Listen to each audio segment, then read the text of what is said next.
Hey, it's your old pal Slim, and this is 70mm, a podcast for movie lovers just like you. Disclaimer at the top of this show, we're not experts, but we do love watching movies.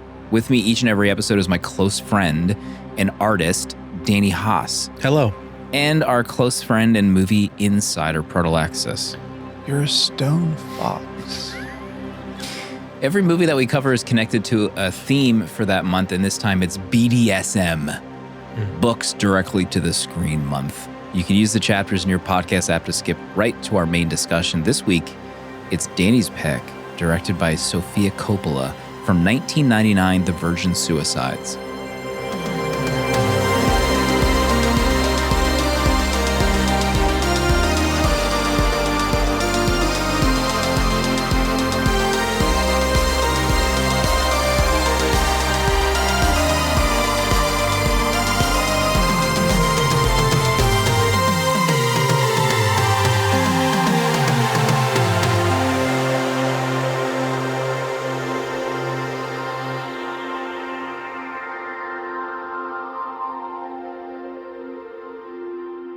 The Oscars have come and gone. Yeah. We're not an Oscar pod. Full stop. If you're coming for expertise about Oscar, think again. I'm trying to end the Oscars. You've had enough of the Oscars. There's better ways. There's more we could do. Stay tuned. I'm just looking at Proto in his Riverside blue, like green screen background. Your hair is like long. It's so it's like more unnerving than normal tonight. I don't even know how to describe it. It's like the worst blurring of a background in history. It's just not working out, but it's hilarious. Proto is on a mission to end Oscar. Danny dropped a bomb last week. You logged your ANORA review. Not sure if anyone is keeping up with the Oscars, but ANORA won Best Picture. Yeah. And Danny, you sent shockwaves across this nation, this crumbling nation, as if it didn't need to get any worse. You dropped your ANORA review. You didn't have a good time. Well, I didn't have a good time, but also I did this. I shouldn't have watched it because you were mad going in. You're like, I'm going to hate this movie.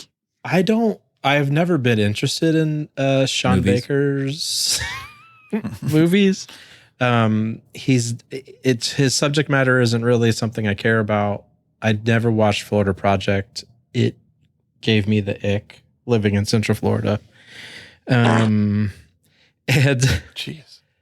I shouldn't have watched it, but I did because there's so much buzz around it, and it was most likely going to win Best Picture at this point. I wasn't all in like Slim was on Brutalist.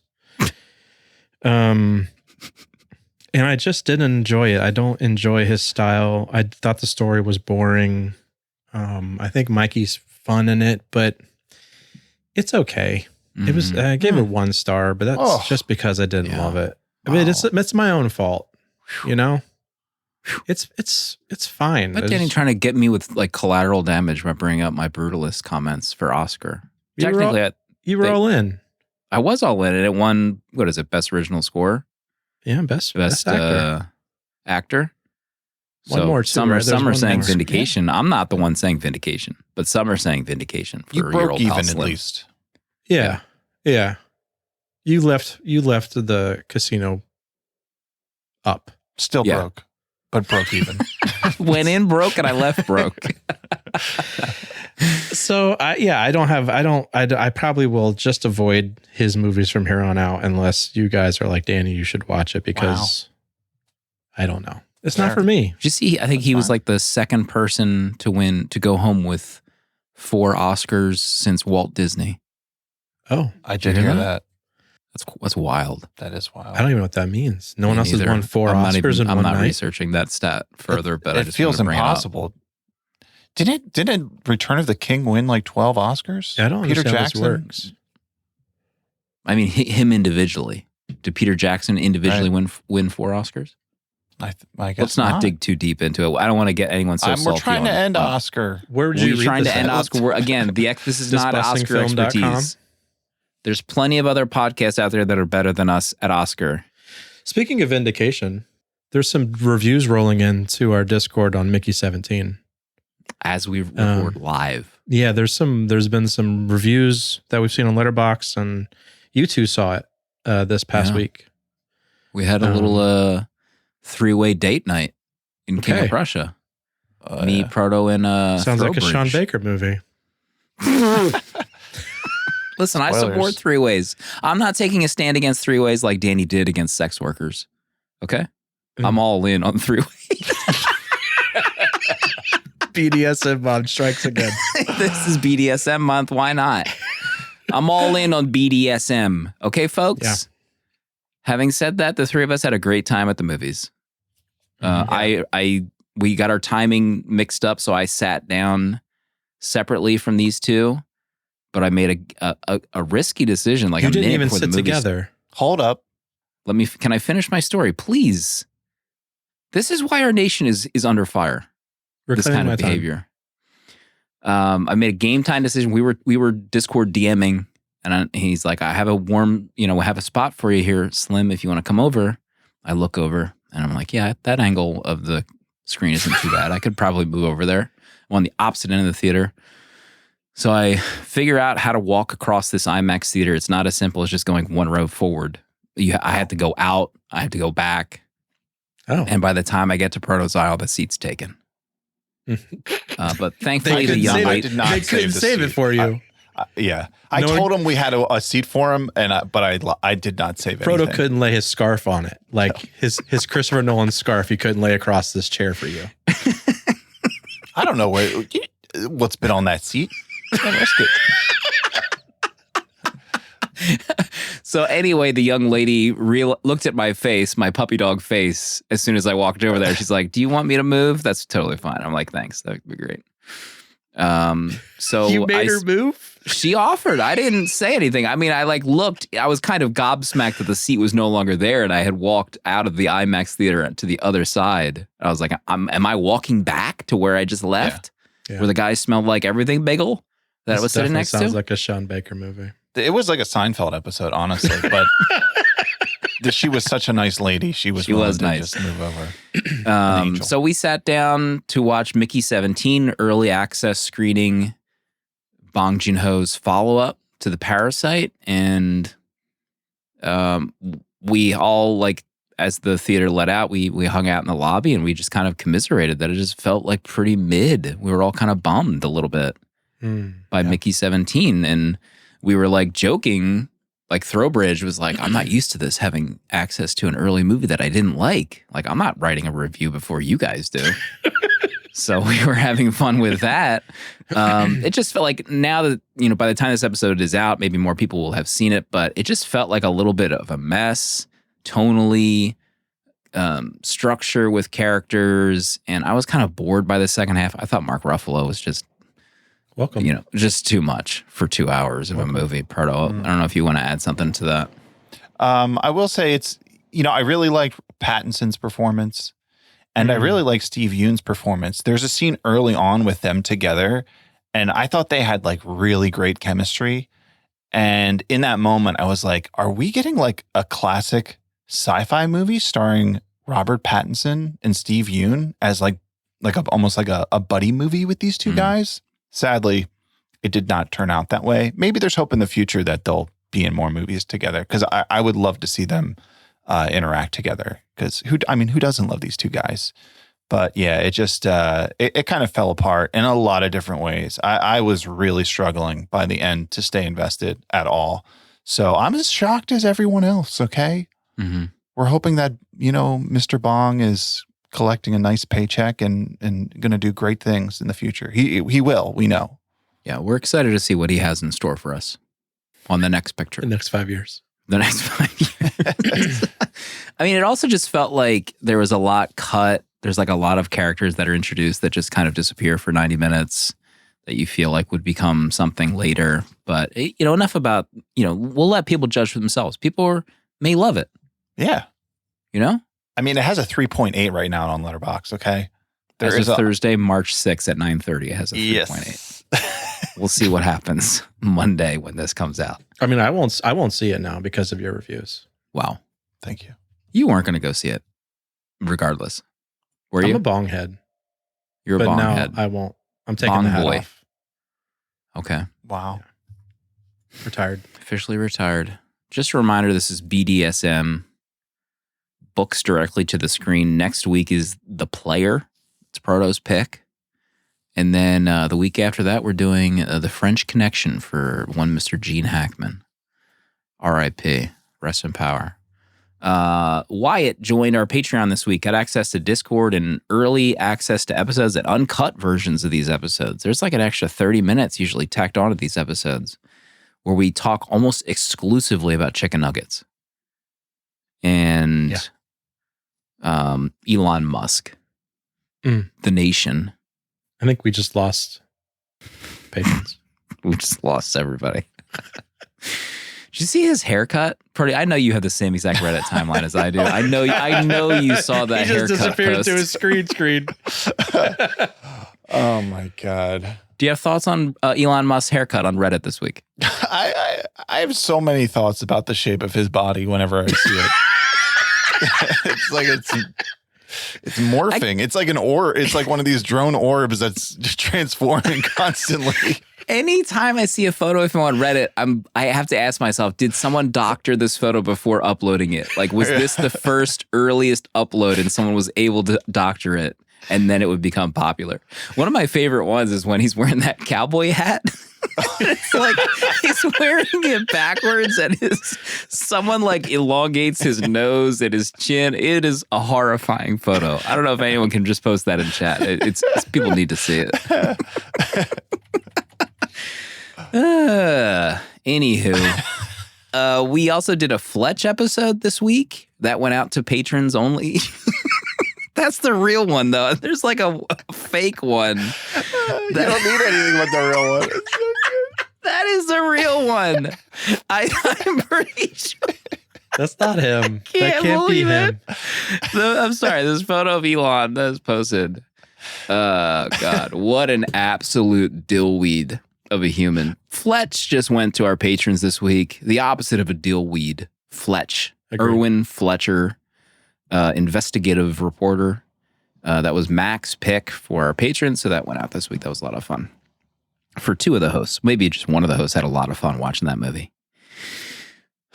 Danny, what do you want to talk about this week? You watched some movies. You're doing a lot of Oscar prep, even though Proto is trying to cancel Oscar.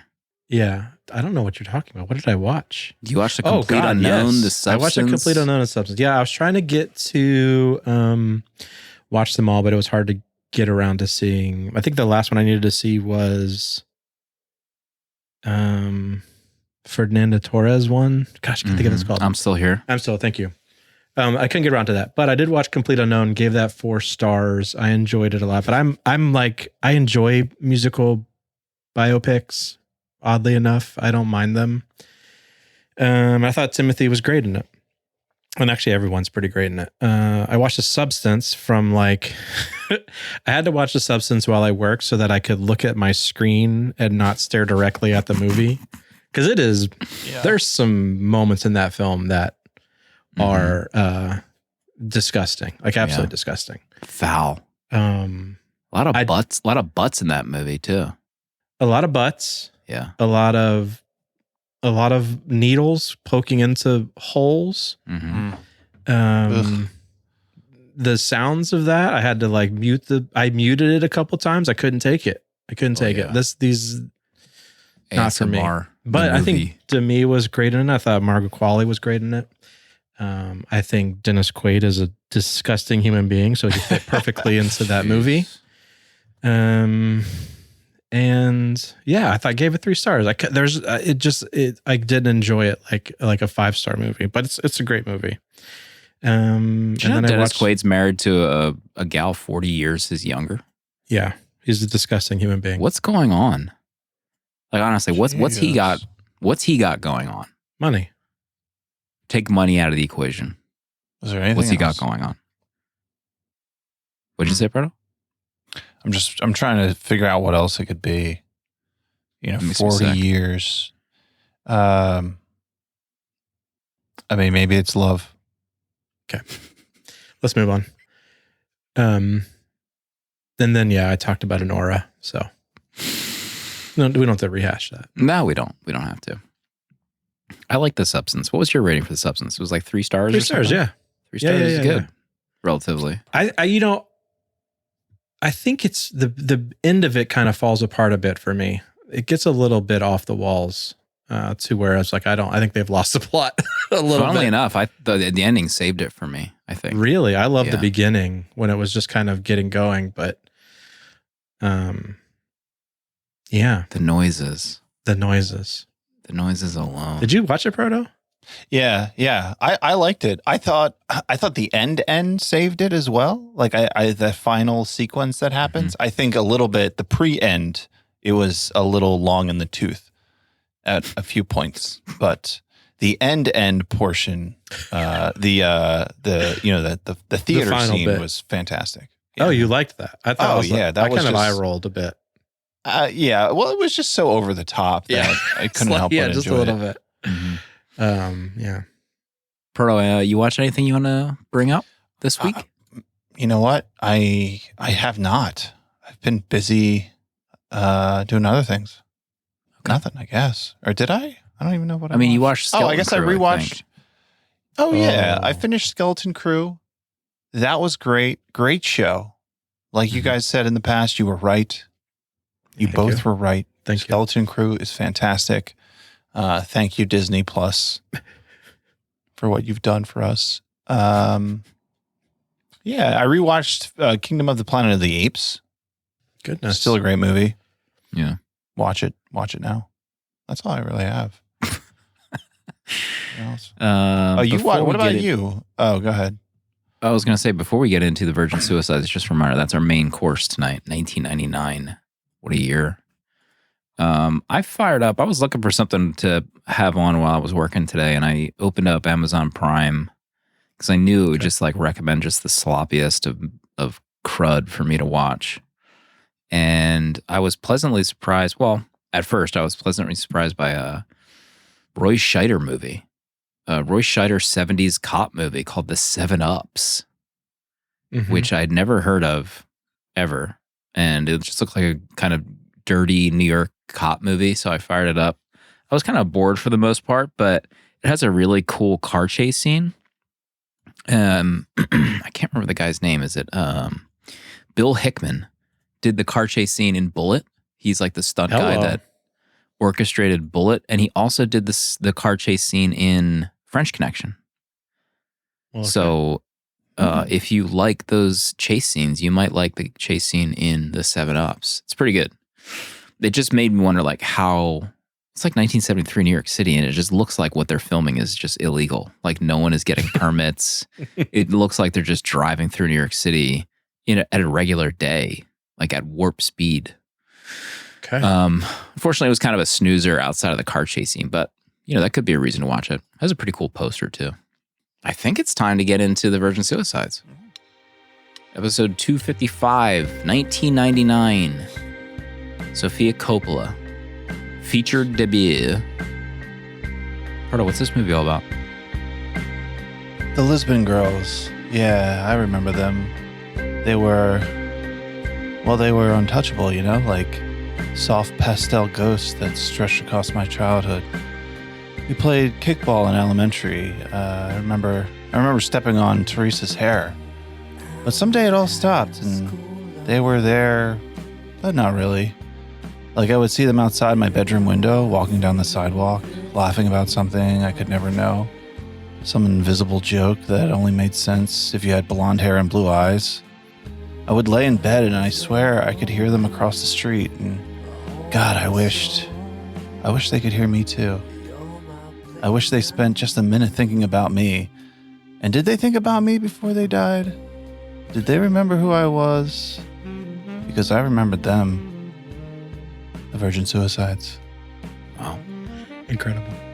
Same energy as Proto discussing Fletch on an exclusive Patreon episode.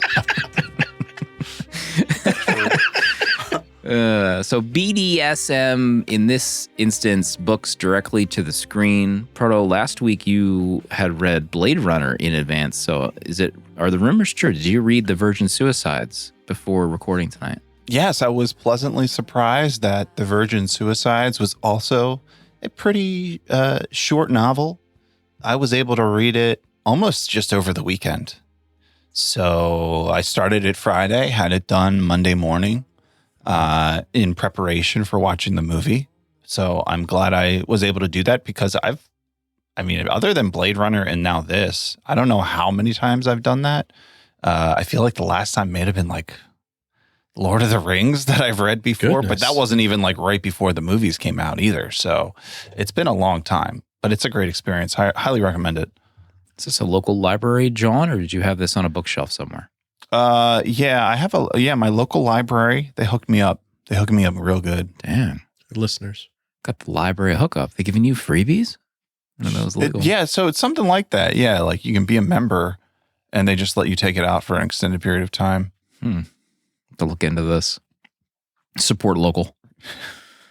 I've known this title, but I had never seen the movie before. I've seen the poster. This is like, prime time when I was working at West Coast Video in the early 2000s.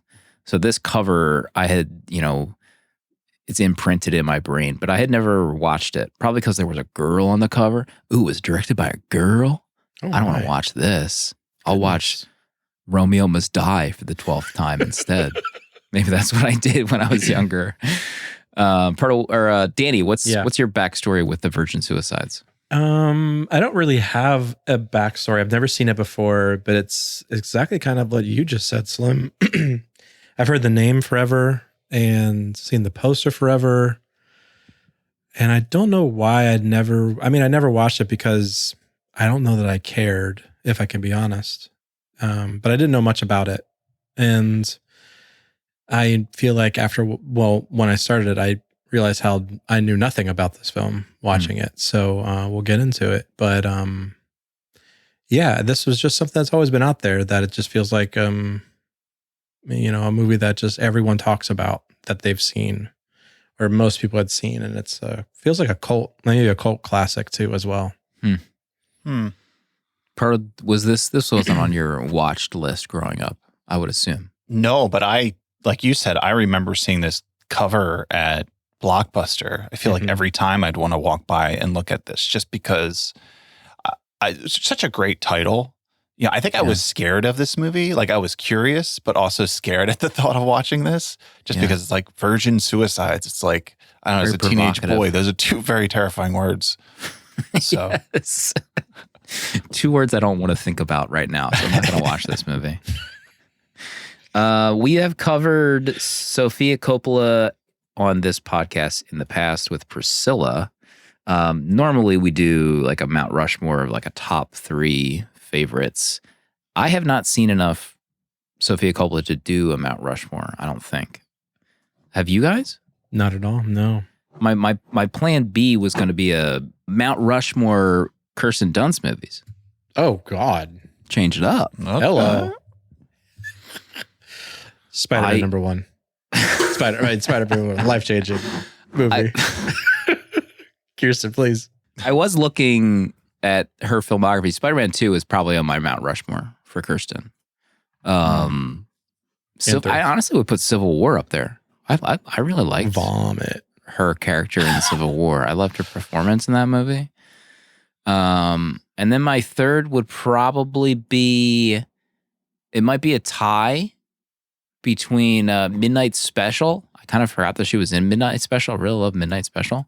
But Power the Dog is probably one of the more modern ones too. I would say, I grew up, of course, everyone knows Little Women, 1993. Oh, yeah. Side. Oh, my God. Forgot about that. Winona. She's iconic. Kirsten is iconic in that movie. I love her. And then another movie from my childhood, Jumanji. I think of those two movies the most when I think of her. Interesting. But then I'd probably throw Spider-Man on there too. My MJ. I mean, I saw a meme again, Proto probably saw this on Reddit as well, but it was a meme on like growing up. Remember the neighbor gal in Spider-Man 2, the kind of like nerdy, bookish girl that was like interested in Peter Parker? She had the Russian landlord father. Yeah. It was like growing up, you know, I wanted MJ, or I thought MJ was the perfect girl, but then now that I'm older, I realized that she was the perfect girl. Ursula, Katie says in chat, yes. I was stunned by this Reddit post. I was like, this is some deep stuff here for this subreddit. So, Danny, did you give it top 3? Spider-Man 1, 2, and 3. Did I have to say it louder? Maybe. Spider-Man 3. Okay. Danny, this is your pick. So what's at the top of your list for this viewing? I think the top of my list, after reading about it a little bit more, is Sophia. I'm shocked that this was her first feature. I think I had assumed that this was after. I don't know when this was, actually. I thought she had probably had some under her belt before this. Besides like a short film she had done, but this is her first feature. She was 28 years old when she made this film, which is like rocking my world now that I keep thinking about it, because I thought this film was gorgeous and I thought it was like really well made.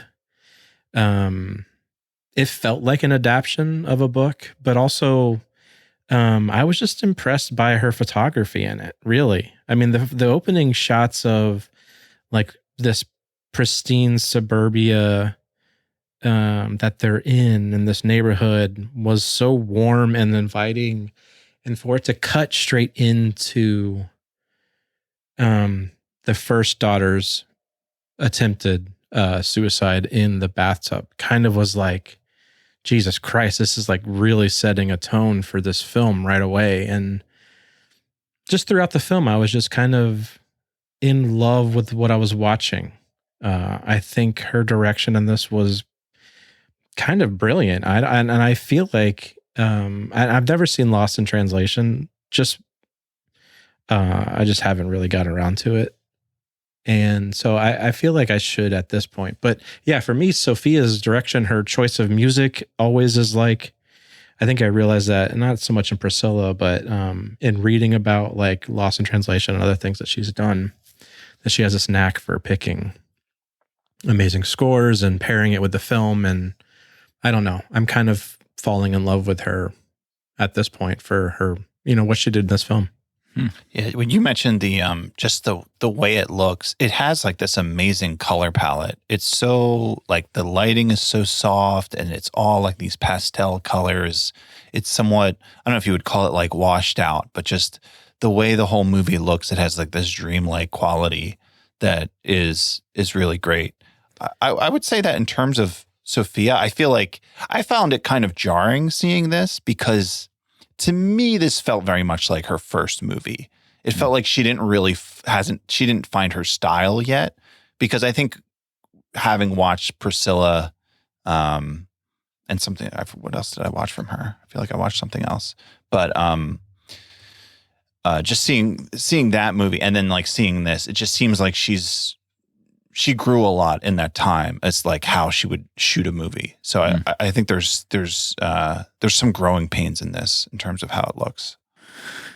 The visuals of like Lux that were almost like the dream sequences of just Lux like walking around and her just like filming Kirsten. Those shots were incredible, I thought. Like the photography in those moments was nuts. I was pretty shocked by those. I don't know what I expected. I like you kind of alluded to it before, but I didn't know what the hell this movie was about. Like I didn't know it was a drama or a thriller. I had no clue. Can I be honest too, real quick? Yeah. I actually didn't know that they were going to kill themselves in this film. I thought it was almost like a metaphor title, so I didn't know the actual story. So when it opens with like the first daughter, and I was like, oh man, that sucks. But then we get towards the end, I was like, oh, no one's really killed themselves. The movie's like almost over. And then the ending happens. So I'm like, holy shit. Yeah. This movie movie was like really shocking. Just so jarring. But for whatever reason, I just thought Virgin Suicides was just like a gotcha title, like a draw you into this movie, and it was more about, I don't know what it could have been about, but really I was like, I had no idea this was actually about these girls taking their lives. Right.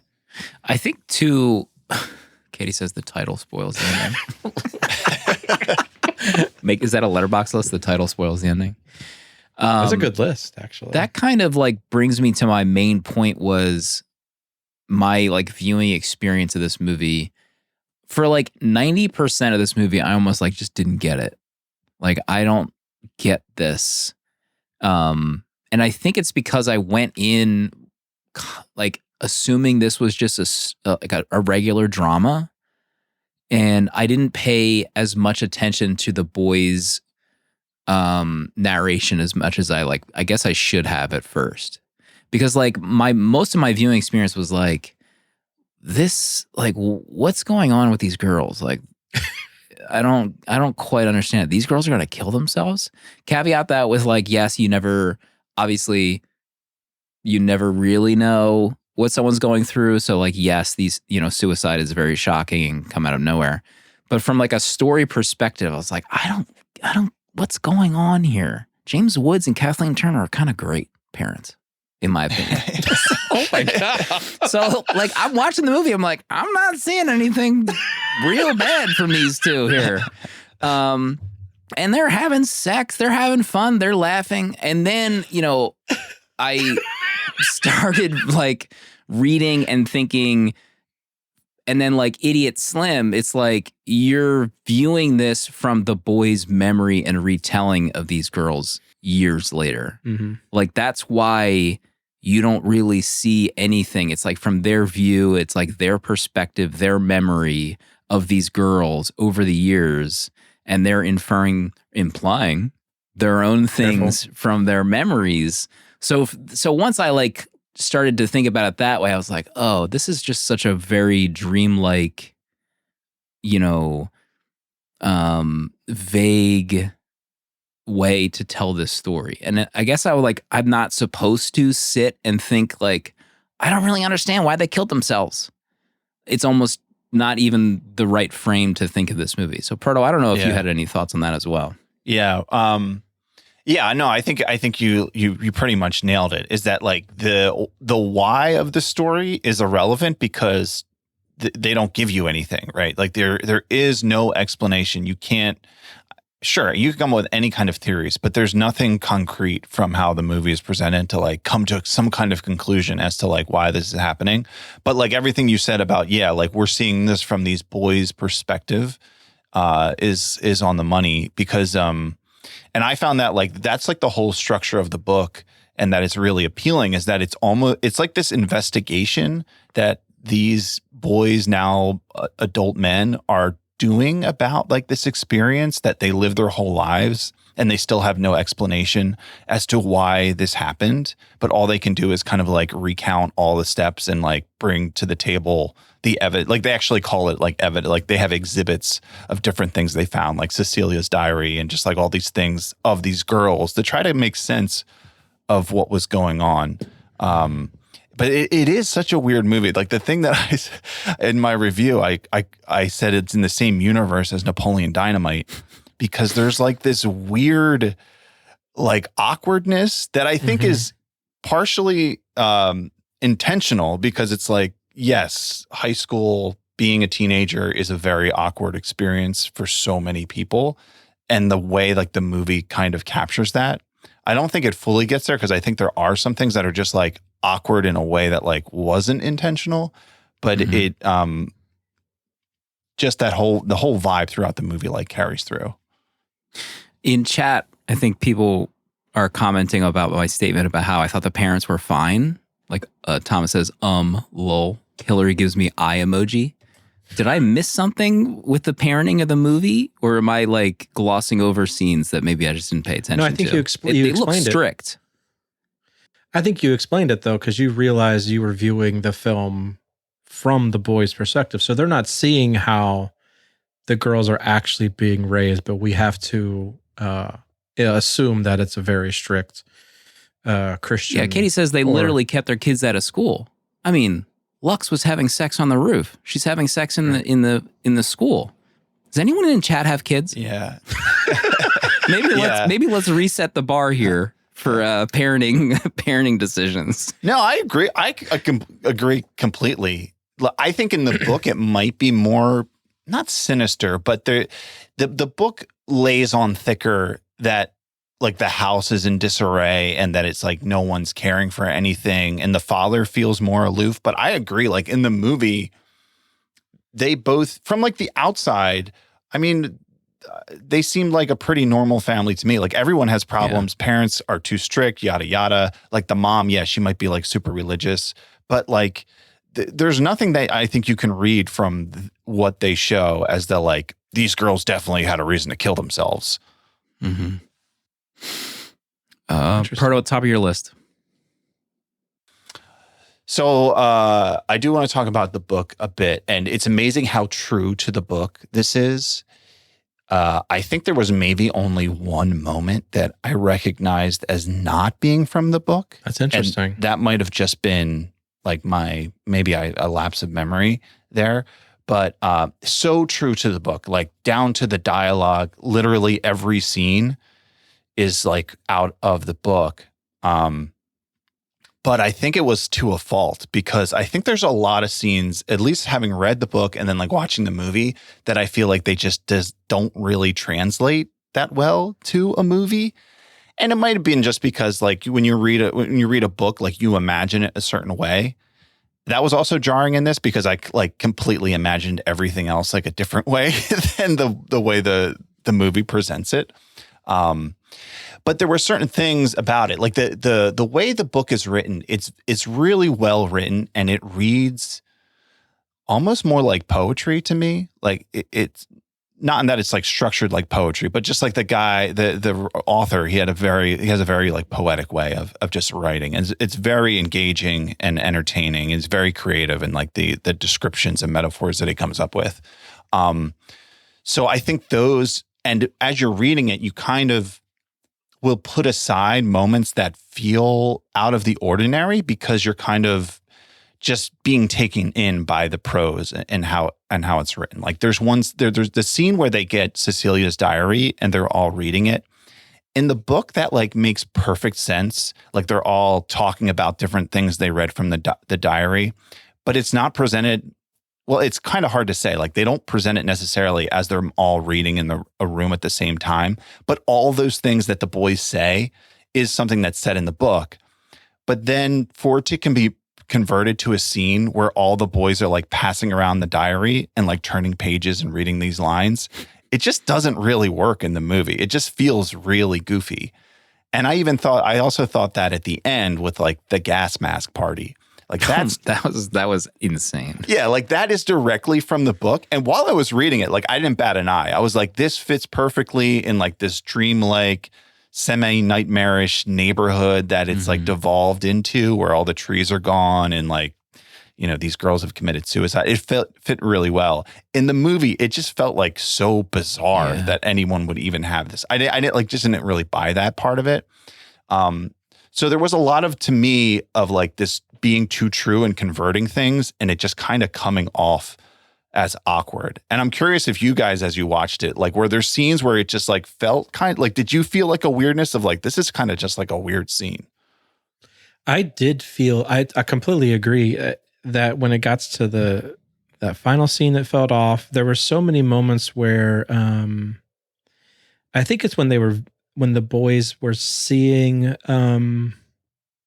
Cecilia in their, like after she had died, she was like sitting at the foot of their bed, or like everything was kind of jarring. But also I had got to a point in watching it where I was already in like a weird dreamlike state myself, where everything felt surreal a bit the whole time. So I think it kind of helped that way. But yeah, the awkwardness of that, the awkwardness of Trip just leaving her on the football field, I didn't understand. Piece of shit, Trip. And actually, honestly, the ending was awkward of their death. It was so abrupt and jarring, and how they brought the boys over for it. It was very, I needed like my hand held through that scene. I was like, what is happening? Like, why did they do this? What is happening? Why? Like I had so many more questions. And then we get to the gas mask party. And I'm like, what is happening? Yeah, the gas mask feels like a scene. Like, I know she tried to like, mirror the book almost like identically, but I feel like reviewing the footage of the gas mask scene would have been like, we might have to do a different version of this. This is not working. And like the gas mask scene is like a deleted scene that we're talking about. Like, oh, did you see the deleted scene of them wearing the mask? It's so crazy. Yeah, it felt weird. I'll agree. Like the first suicide where she lands on the fence and James Woods is out there just holding her. That one was so weird. Like just the visuals of that, the boys leaving and the girls like being held back by Kathleen Turner. That one was like just very strange to see unfold. Yeah. And to me, that felt like a scene of like, this is Coppola's first movie. And she didn't have like the greatest way of direct. Like it could have been better, I think. Like, and I was actually, the thought I had like now is like, I would love Sophia to remake this movie now, as a seasoned director of just like because I feel like it could like people love this, but I think it could be so much better. But at the same time, like I can see it if this movie is told from the boys' perspective of when they were that age. I'm like more forgiving of that scene being so aloof because it's their memory of it. Like James Woods just standing there awkwardly holding his daughter while she's been impaled. Like maybe that's their memory of that moment. I had read people push for Sophia to write and direct like a sequel, but from the girl's perspective and tell the story that way, which I feel like would be awesome if she did that. Did the writer, I think I read something that's saying like the writer, the only like not issue, but like note about the film was that they originally intended like maybe the girls are not even real or like they're more allegories for something else, and that he almost suggested like different actresses play different girls and change during the movie to make it like even more surrealist about like the characters being, an amalgamation of a memory. I don't know. There's some interesting thoughts from the writer. I clicked on a link and it was like talking about how all these like conspiracy theories of what the girls are into that is not explained, like a cult, like they killed themselves because of some cult the parents are a part of or something. I instantly closed the link. I'm like, I can't do this. I can't jump into conspiracy theories in a movie I barely know anything about. And I've only seen it once. I was like, nope, this isn't for me. Maybe that's the one thing the parents were doing bad is that they didn't invite the girls into the cult. They were doing their own witchcraft. I think the thing that I like the most that could be gleaned from it, there's a few like hints towards it in the book that the girls are possibly clairvoyant and can see the future. Oh my gosh. And that the statements that the book makes about like environmentalism and like the kind of like collapse of society over time, of that like things are falling apart as like the neighborhood is seen as falling apart and like their house becoming more dilapidated, that the sisters knew what was coming in their future, and that because of that they decided to exit early. And like the youngest was the first one, and then she kind of like led the way for them to also have that happen.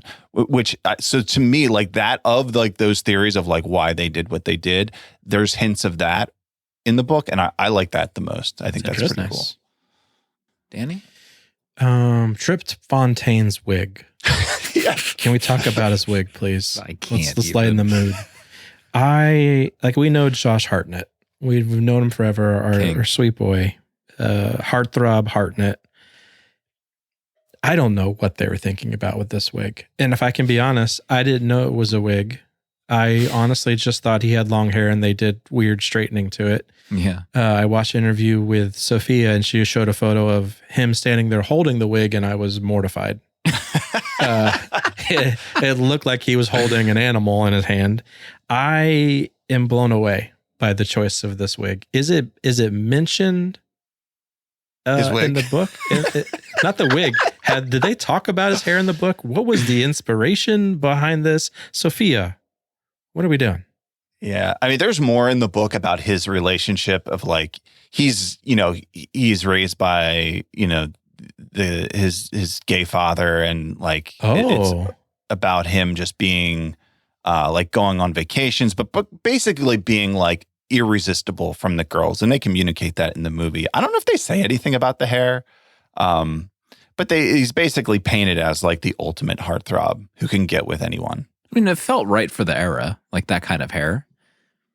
You didn't notice his two dads, Danny, when the one morning they showed him at breakfast? He was like talking to his two dads about Lux. That was his parents? Yeah. Yeah. Or at least, Well, yeah. Oh, I didn't put it together. Mm-hmm. Okay. Trip. Yeah, I love the montage of him walking down the hallway. His strut, like the strut is off the charts. He might have had sciatica after filming this movie from that strut. That strut threw his back out. See, I just wanted him to like I was imagining like Napoleon Dynamite like walking into the frame and him just like checking him into the locker. It definitely feels like he has the it factor as like an actor, in this era. Like, when did The Faculty come out? Like, I feel like he had a string of like big movies, like Halloween H2O, The Faculty, and then this. He had it going on for several years. But yeah, I was like so angry at him for leaving her on the football field. That was so weird. Yeah, his like explanation. And, I guess they showed present day Trip. Which looked nothing like he does not have it going on right now. He's in shambles, whatever facility he's staying at. But I mean, I'd be probably pretty messed up too if that happened in high school. Oh, yeah. Next on my list, I mean, the parents, James Woods and Kathleen Turner, amazing work in this film. Again, not a statement on James Woods present day. I thought he was dynamite. I mean, I love the actor James Woods. I've gone on record as saying that on the show. You're able to separate artist from artist. Kathleen Turner, also great in this movie. I loved her as the mom. She has the greatest voice in acting. So good. It's like one of the most recognizable voices, if not the most. Like, I haven't researched this, but I was wondering, like, did she go on to become a voice actor in like animated stuff or something? Like, she could make the big bucks if she wanted to. She played Chandler's dad in Friends. Like I said, make the big bucks. Yeah. She plays the swan in Migration. Jessica Rabbit, Katie reminds me. There you go. Oh, she did make the big bucks. The biggest. I loved the part where James Woods is like, they have the boy over for dinner, and he's like excited to talk about like his wing Airblades, on the plane or something. I love that scene. The shot of him with a priest, like he was officially like broken at that point by the suicide, and the priest is trying to have a conversation with him. He's watching the game. Also the scene with him at the cemetery. There's like, is there a deeper backstory about like the grave diggers going on strike, Proto, in the book? Yeah, well, so that does play a larger role. Well, just in the fact that it's happening, and apparently that did happen. That was a real thing. I think in the movie, it seems like ridiculous that this would be a thing. In the book, I kind of was like, all right, whatever, it's just like for a book. But it's apparently this did happen.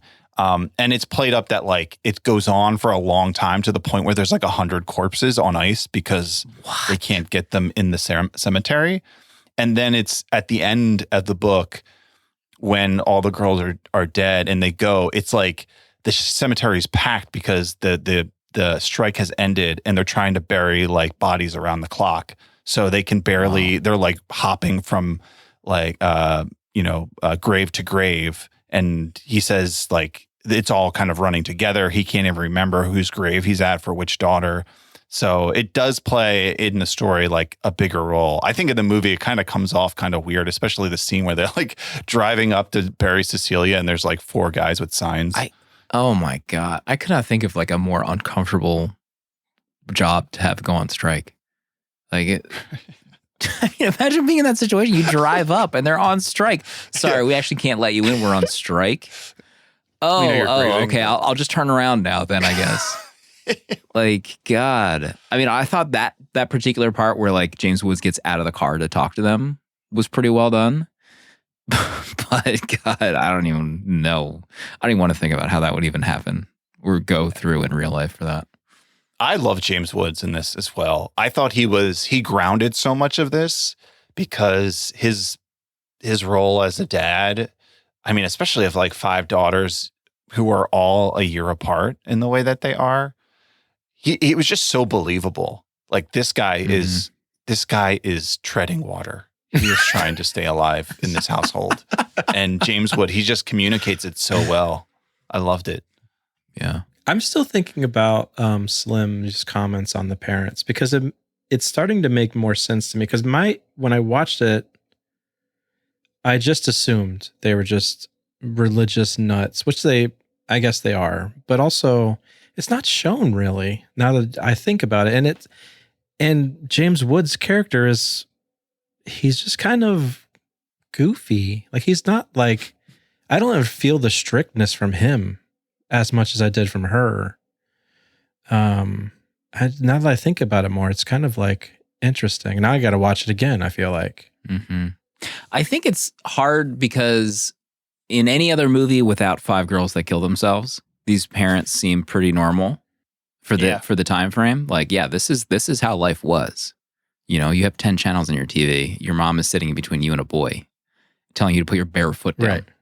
Right. Like, yeah, this is This is pretty normal. I have 3 teenage daughters, and you think I'm not coming to a door with a baseball bat and locking my children up inside? You said it, chat. Welcome to parenthood. James Woods is Danny's idol in this movie. Father of the Year. He's ready to present him an award. If you could see the planes I'm building in my office right now. Danny brings out some Mondo print to some boy. See, here's what I did on this print. And the boy's already out the house. Oh, all right. Yeah, I'm just going to put this back in my office. But having said that, because it's from the boy's perspective, you have to just like use your imagination. Assume, Guess there's something else going on there. It's not what it seems. So who knows? Who knows? Proto. My favorite scene from the book is also my favorite scene from the movie. Oh, nice. It's the makeout scene in Trip Fontaine's car. That's kind of like, in some ways, I think like the climax of the book, because it's like in the middle and then like afterwards, it's like everything falls apart. But that scene is so well written in the book. It's just like amazing because there's like all this pent up tension between the girls and all these boys. And like, that's a moment where like the dam finally breaks. And I thought like I'm assuming it was Kirsten Dunst doing the scene. But now that I think about it, you can't really see her face, but I thought like that was like a perfect representation of how the book describes it. And that's also the point in the book where she kind of becomes like the main character, and it kind of follows her steps throughout. So I love that scene, especially paired with the music in that moment. It just felt like perfect, especially like, here he is, this poor kid. He's like in this house, like having the worst 3 hours of his life next to the 2 parents, and then coming out and then like, getting jumped by her. I just thought it was perfect. Yeah. I mean, how great of a name is Lux? Yeah. What's going on? Where are the Luxes today? Where are the parents? Yeah, at the 4th daughter, you're just like, I don't know. Lux? Yeah, that's fine. Whatever. That was a great name, though. And then there was the one character where they're doing the news stories, and the girl like tells the story about how she put rat poison in the cake, and her nana ate the cake. Oh my God. What's the fallout with this girl? Does she have to go to like juvie or something? She's like, what happens in that case? You accidentally poison and kill your nana with rat poison. Nana slaughter. Yeah. Meemaw slaughter in the 1st degree. Danny? We've kind of gone over so much. I'll say my favorite scene is when they're in like full communication mode with the boys and they have their phone call back and forth with the music, communicating through music with the girls. I don't know why, but that scene was like, it was like so heartwarming to me that there's like the connection. I mean, I love a good connection with music, and to have that conversation with them over the phone, to just be able to listen to music with each other and talk through that. I thought that was a beautiful scene, and it was incredible. And I really love the boys in this too. I thought they were really well cast and performed. I mean, Hayden Christensen's in this film, which was like a shocker. Wait, what? Yeah, Hayden's one of the prom boys that takes one of the girls. It's Hayden Christensen. What the He's in the car. Yeah. You hear his voice. It's like, it's still like whiny Hayden. It's pretty great. Yeah. I had a jump scare. Danny DeVito jump scare and Hayden Christensen jump scare. But yeah, I loved that scene so much. I don't know why I connected so well with it. Maybe because I love sharing music with people and having a connection between music, and then for them to use it as a way of communication, I thought that was pretty great. You did this when you were younger. You were playing Hoobastank into the phone. Yeah, Casey. I held it up to Hoobastank. It was the reason. When I was listening to Apple Music, Apple Music like has a Matt station. I don't know what it like uses. What? Like it gives your own radio station, which is called like Matt station. And POD came on. Hell yes. POD. Hell yes. It was like 2001. I literally went to a concert with POD that was opened by Hoobastank. Dang. But Linkin Park was the headliner. Jeez. Oh, wow. Oh, my God. What a run. Yeah. Hoobastank had like, remember music videos? Like Hoobastank had some pretty popular music videos. Yeah. Yeah. What a strange era. I'm listening to them tomorrow now. The Youth of a Nation. I think that's the song that came on. The POD. Oh my God. You thought you knew life when you were a kid until Youth of the Nation came on? You don't even know. You don't know what I'm going through. I don't know if I told this story before. I'll be quick. When POD has Bullet the Blue Sky on their album, and I was listening to POD long before U2. And when I heard U2, their version, I was like, did they cover a POD song? Oh my God. Let's see. I'm into my honorable mentions at this point. Again, like, you know, I kind of talk about this a lot, but like when the family's just like surrounding the TV, you got 10 channels and that's all you're doing. You know, like they're picking something to watch. Holy smokes. That TV also looked great. I want to get that TV. Yeah. With that like Italian kid that came into town and was doing that strut down the street. Oh my God. Unbelievable. They're having dinner with the boy and she's like, do you like to wrestle? She's talking to them across the table. God. Holy smokes. Lux, please calm down. Him at the table. Sniffing the lipstick in the bathroom. We've all been there.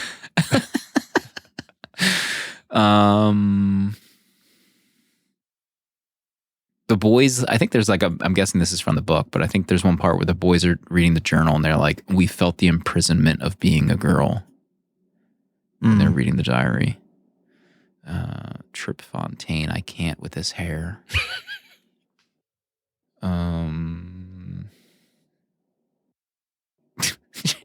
Yeah, when they go to the like homecoming dance and they all come in the house and then James Woods kisses Kathleen Turner before he leaves, he does like a laugh that just tickled me in that moment. I don't know. He just like looks at the boys and does like a weird laugh. Haven't done that in a while. Yeah, that felt nice. Can you even dance to Come Sail Away at a school dance? Is that like the most undanceable song in history? That's a great question. When I was younger, maybe it was the same for you guys, but like Stairway to Heaven always was the last song at these dances. And that's also like pretty undanceable, I feel like. Stairway to Heaven. I would like to see you try and dance to that. It's not going to happen because it's not possible. No one has ever successfully danced to either Come Sail Away or Stairway to Heaven. It's like a 40-minute song to end that dance. Lux banging dudes on the roof. Oh yeah. The safety and the logistics of such an activity is I don't understand how it works. How did the guys get up there? Did they have a secret ladder? That's a great question. Also, Lux smoking everywhere. How strict are these parents? I mean, I was honestly unsettled where they said that one of the sisters put her head in the oven. I don't want to talk. Like, I've heard of that phrase before, but like just the sitting down to think about, like, wait, how does that work? It's just incredibly unsettling to think about. Don't Google it. I thought that was like, this is the gas that kills them? Yeah, they turn the gas on. Okay. You're inhaling it. Yeah. So she just lays there and breathes in? Yeah. Yeah, that's... Yeah. Actually, interesting from the book, this is one of the main deviations, actually, is that Mary is the one who puts her head in the oven, and she actually doesn't die that night. What the? Yeah, she goes in the hospital for like a week or two, and then she takes sleeping pills the night of the gas mask party and dies that night while everyone's at the party. I don't like this book. So those are all my notes. I this is a tough watch. You know, I know most people love this movie. This isn't similar to my upbringing necessarily. So it took me a while to kind of like understand that this is like from the boys' perspective. So that's why things are a little weird and surrealist. I did like the movie, 3.5 stars. Didn't love it personally. There it is. Proto? I really like the structure of this. Like, I think the structure of the boys being, I watched a little interview with the director and he called it first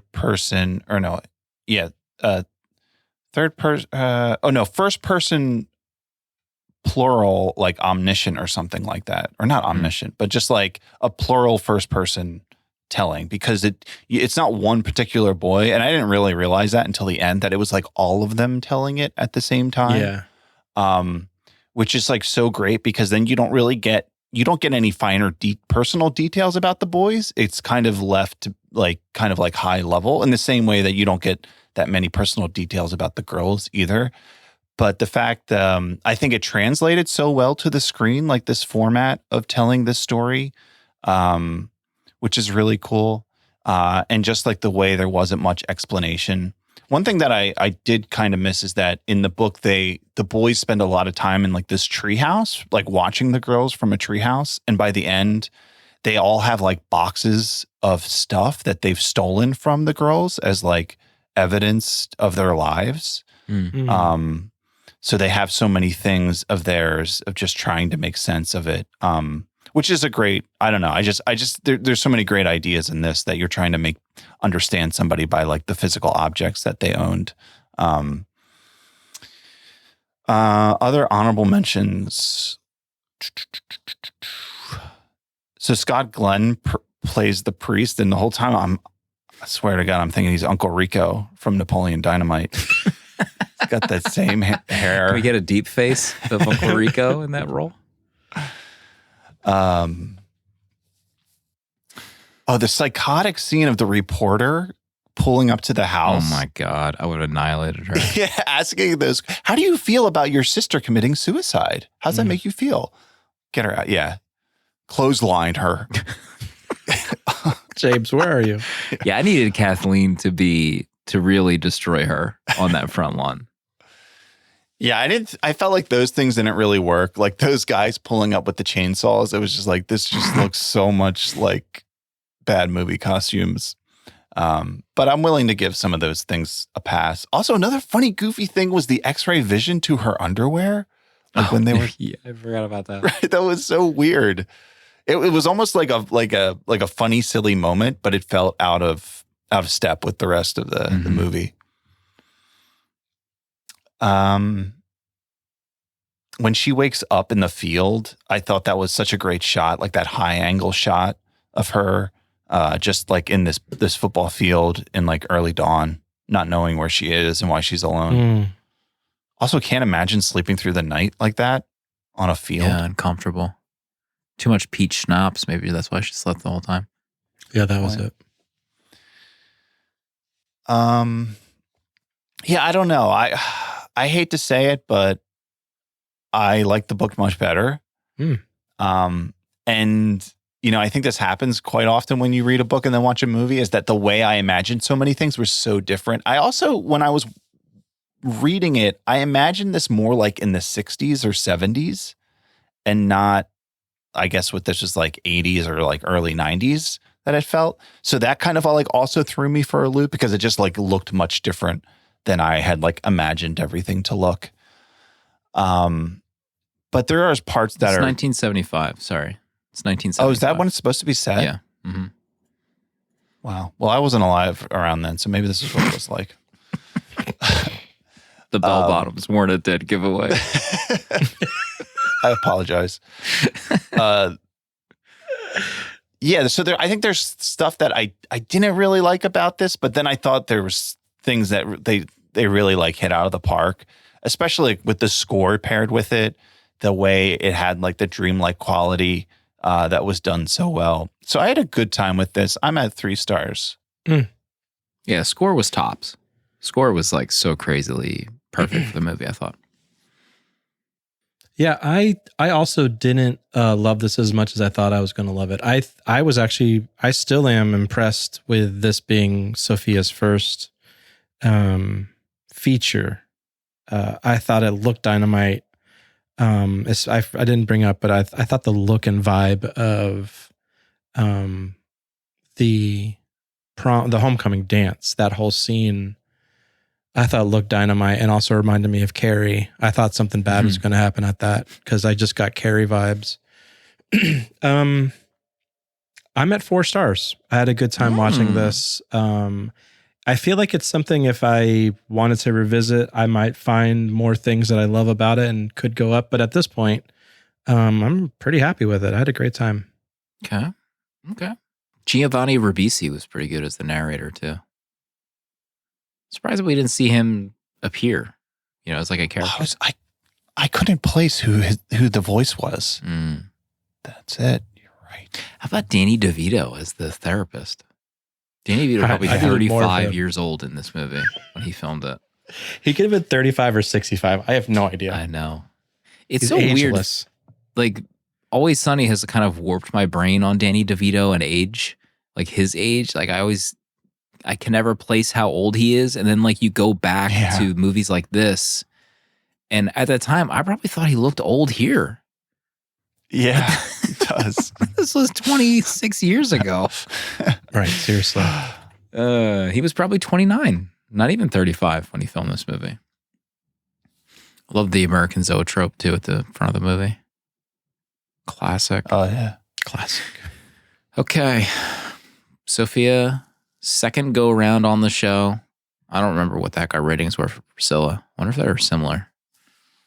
You know what? I don't have a rating on Letterboxd, so I went to the wiki and I was at 4.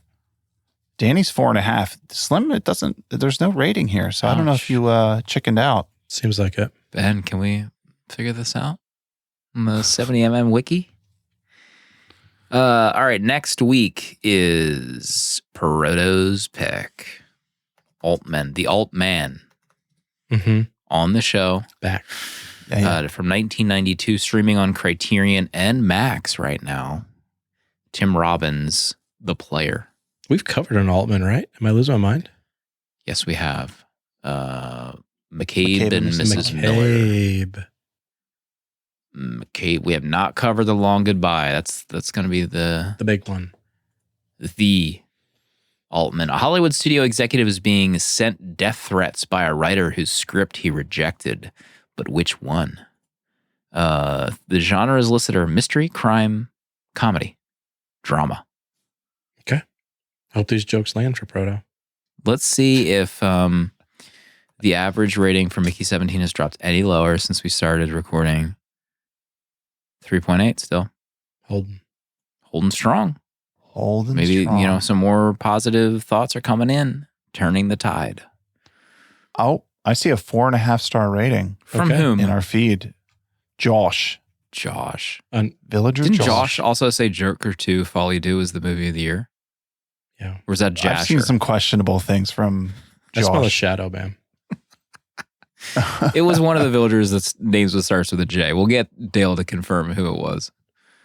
Proto, any closing thoughts this week? Closing thoughts, folks, we made it. Daredevil is back.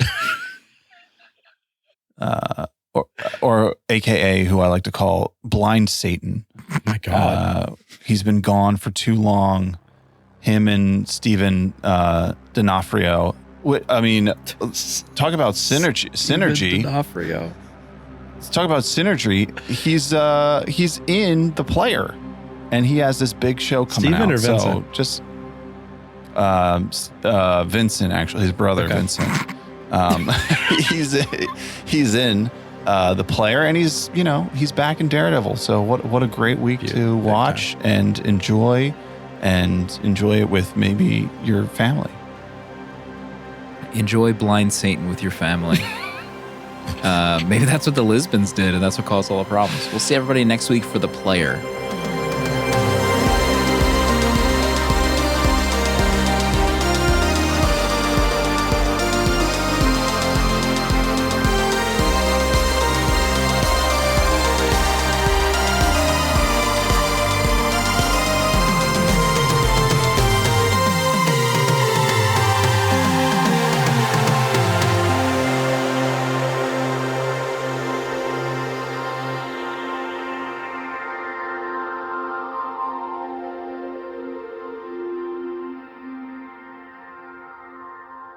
$70mm is a tape deck production featuring original artwork provided by Danny Haas.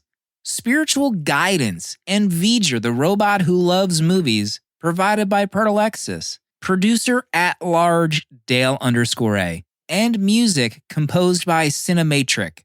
Prints and other merch are available on 70mmpod.com. This episode was mixed, edited, and produced by me, Slim. Support our Patreon for access to our VHS Village Discord to talk movies with new friends, access to our exclusive episodes in the 70mm vault, discounts on merch, uncut episodes, and a physical membership card mailed to you. To check out other Tape Deck podcasts, find the link in the episode notes. And if you'd like to support our friends at Letterboxd and upgrade to Pro or Patron status, you can do so with a 20% off discount using the links on 70mmpod.com. Goodbye. This is a Tape Deck podcast.